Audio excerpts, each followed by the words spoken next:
Sleep apnea comes in two forms. One is obstructive, and the other is central. Central sleep apnea is, well, sleep apnea in itself is where you stop breathing for over 10 seconds at a time. And the way you stop breathing is one of two ways. In central, your mind just forgets to tell the diaphragm to function, and you don't breathe. Obstructive apnea is where something obstructs your airway and prevents you from breathing.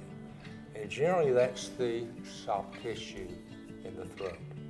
And in dentistry, that's where we can tend to help people out who are either CPAP intolerant or simply just don't want to wear CPAP. Because with dentistry, we can make appliances in the mouth that will actually take the lower jaw and bring it forward.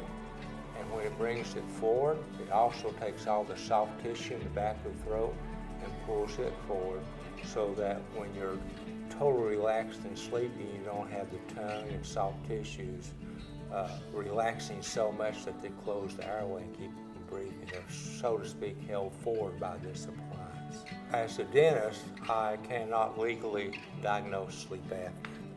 I can screen for it. I can look for a scalloped tongue, I can look for enlarged tongue, I can look for a narrow archway, I can look for a receded lower jaw. There's many things you can look for in the oral cavity that will really point to that problem or issue.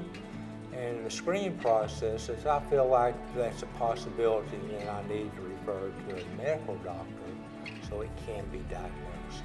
And if the medical doctor feels like a mandibular device will work with the patients well, then they'll refer them back to me. And basically, I am making the appliance for them under the doctor's prescription, so to speak.